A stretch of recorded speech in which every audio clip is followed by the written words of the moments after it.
Oke, assalamualaikum warahmatullahi wabarakatuh. Kita lanjut bahas saham. Kali ini kita akan coba bahas mengenai TAPG ya, Triputra Agro Persada. Ini habis kasih laporan keuangan dan hasilnya luar biasa, teman-teman. Sahamnya sih hari ini turun, ya ini tanggal 27 ya. Tapi kalau dilihat laporan keuangannya sekilas saja ya, pendapatannya naik ini dari 8 triliun menjadi 9,6 T. Laba bruto juga naik, laba usaha naik. Nah, ini laba usahanya naiknya luar biasa signifikan. Karena sebelumnya di keuntungan timbul perubahan nilai wajar aset biologis ini itu menjadi beban ya, meminuskan ya, 19 miliar. Tapi pada waktu 2024 ini jadi plus. Artinya penilaian terhadap asetnya dia itu seolah-olah ditambahkan gitu ya. Aset biologis mungkin tanam ya, apa namanya, sawitnya ya, karena ini perusahaan kelapa sawit. Terus kalau dilihat dari saldo laba 1 Januari 2023 sampai Desember 2023 ini 4,8 T.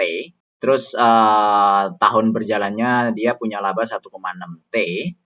Dividen dia bagi 754 miliar. Sehingga saldo akhirnya 5,7 triliun. Nah, yang menarik adalah di 2024 ini laba tahun berjalannya 3,1 T. Langsung dibagi dividen teman-teman ya, 3,3 triliun. Sehingga saldo laba akhirnya di akhir 2024 bulan Desember itu 5,5 T. Mirip-mirip lah. Dia kayaknya sepertinya mereka ini menjaga nilai saldo akhirnya itu ya sekitaran 5 triliun. Saya kurang tahu tujuannya apa, tapi fakta yang terlihat seperti itu. Nah, ada yang menarik lagi, nanti kita bahas, tapi kita akan coba, karena saya belum pernah bahas ini perusahaan, saya akan coba masuk ke public expose-nya, apa usahanya sebenarnya apa saja sih gitu ya. Oke, kita akan masuk ke jajaran direksi dulu, karena ini memang salah pertama itu di direksi. Presidennya Pak Chandra, direkturnya Ibu Erida ya ini ya. Kemudian seterusnya ini. Nah, ini ada Pak George Utomo. Ini menarik, teman-teman. Beliau ini kalau saya lihat mentradingkan sahamnya. Maksudnya mentradingkan itu setiap bulan itu kalau dilihat perubahan kepemilikan saham itu naik turun gitu. Nanti saya tunjukin. Terus mengenai kinerja operasional karena ini tahun lalu 2023, jadi kita tidak usah terlalu bahas, tapi memang yang mungkin akan berhubungan dengan performa di 2025 adalah ini ya. Average age untuk umur tanam itu sekitar 12,5 tahun. Jadi ada yang di atas 20 tahun itu 7%. Ini disebutnya old mature. Kemudian immature atau belum dewasa. Ini ada 7%, 0 sampai 3 tahun. Jadi seolah-olah ini ya, ini yang old nanti akan hilang digantikan dengan yang new gitu ya. Kemudian yang mature ini 4 sampai 6 tahun ini 4%. Jadi seolah-olah ini nanti akan menggantikan ini. Sehingga yang 12 tahun ini masih bisa terpelihara. Nah, ini ada 82%. Jadi ini prime. Jadi lagi produktifnya di situ. Nah, untuk proyeksinya terkait dengan TBS olah, kemudian kapasitas pengolahannya, ke PKS ya, pengolahan kelapa sawit. Ini ada diprediksi di 2024. Nah, nanti akan kita lihat bagaimana performanya setelah nanti mereka ngasih expose yang 2024-nya full ya. Jadi mungkin di 2025 ya. Terus strategi bisnisnya ini yang pertama mengoptimalkan hasil produksi, jadi program pemupukan yang optimal, kemudian optimalisasi infrastruktur pendukung, ya berarti ini untuk efisiensinya mereka. Peningkatan nilai tambah produk ini berarti dorong untuk jualan ya, which is ini bagus. Kemudian sustainability roadmap, ini berkomitmen terhadap sertifikasi, ya semua perusahaan harus begini sekarang. Ada sustainability roadmap. Ini mau perusahaan apapun pasti mesti punya hal-hal yang seperti ini. Nah, kita masuk ke hal yang menarik yang tadi saya sampaikan terkait dengan direksinya itu ngelepas dan membeli saham secara rutin. Saya baru ketemu ini sih dari beberapa kali coba review setahun terakhir ya. Ya kira-kira setahun terakhir lah ya. Coba review itu baru ketemu ini. Kalau yang lama-lama ya nggak usah dibahas lah. Tapi kita lihat dalam time frame itu setahun terakhir aja. Pak George Utomo ini kemarin bulan Januari ya, report Januari berarti kan barusan karena Februarinya mestinya belum. Dia jual 443.000 sahamnya. Kemudian kalau ditarik Desember itu dia beli 3 juta. 3 juta lembar. Terus Pak Arif Rahmat jualan 2 juta lembar preskomnya. Terus tarik lagi ke belakang di bulan Oktober 2024, Pak Arif Rahmat jualan 1 juta, Pak Chandra Karya Hermanto itu 7 juta, Pak Jos 351.000. Jadi memang benar-benar beliau-beliau ini mentradingkan sahamnya sendiri di TAPG. Dan angka di November, Oktober itu memang tinggi ya teman-teman ya. Harganya memang harga tinggi. Komisarisnya tadi yang jualan tadi, ini mungkin pas harga tinggi. Saya nggak tahu ini benar apa tidak. Maksudnya saya itu ini jualannya internalnya mereka atau memang benar-benar di market gitu. Coba nanti teman-teman yang tahu komen ya.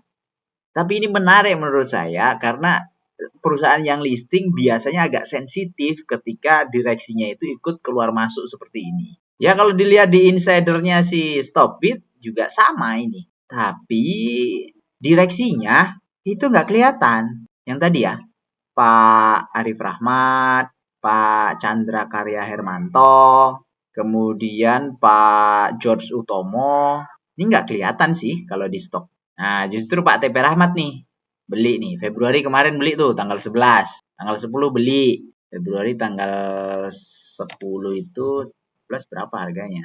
Oh ini, tanggal 11 760-an.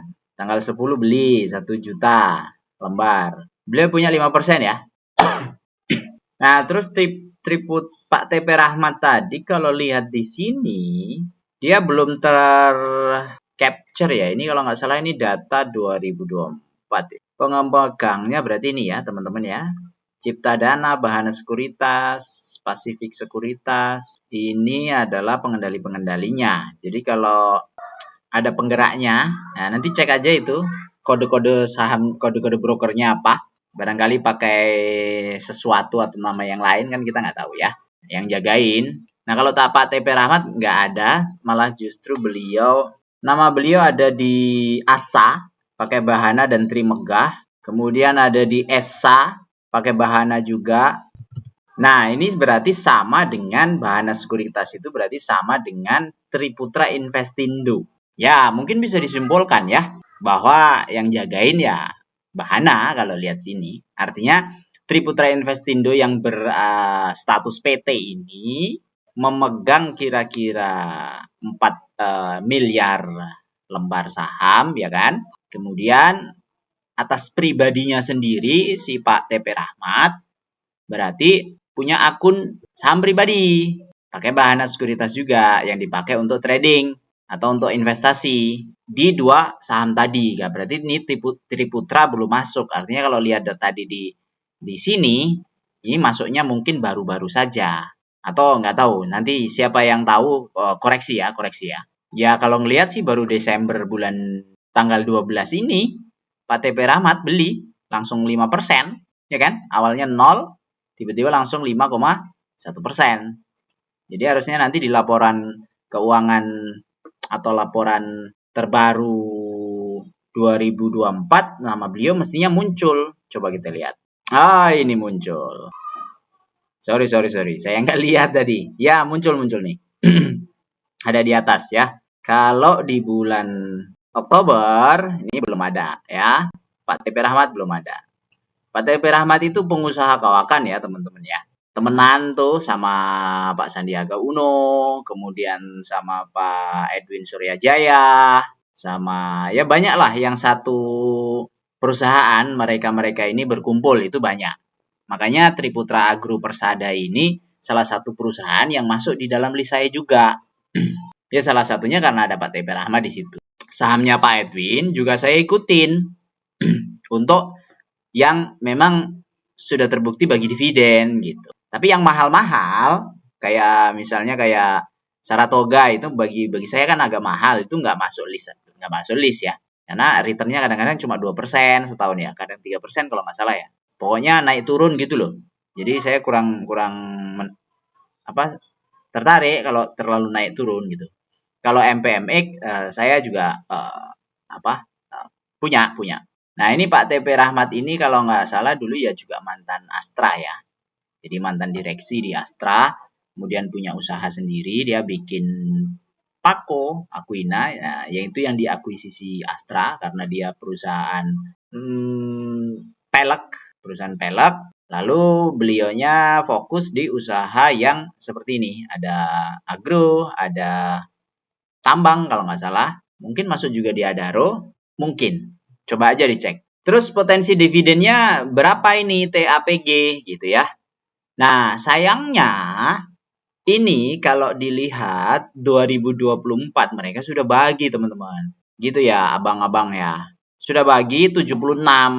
Walaupun EPS-nya dia 157 ya ini 48. Ya mestinya nggak bagi lagi mestinya. Tapi saya nggak tahu kalau ngelihat laporan keuangan yang tadi mestinya ini nanti di akhir tahun mungkin untuk laporan keuangan yang 2025.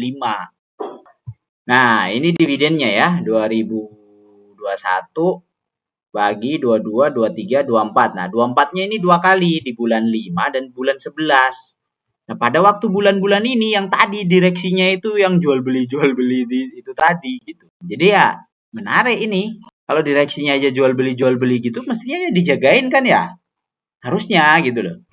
Terus apakah ini harganya murah atau mahal? Angka di 770 itu kalau dilihat dari dividennya di tahun ini 76 ya, 9,9%. Jadi ini menurut saya ini di harganya. Harga wajar kalau menurut saya 754, dia di 770 ya, beda dikit lah.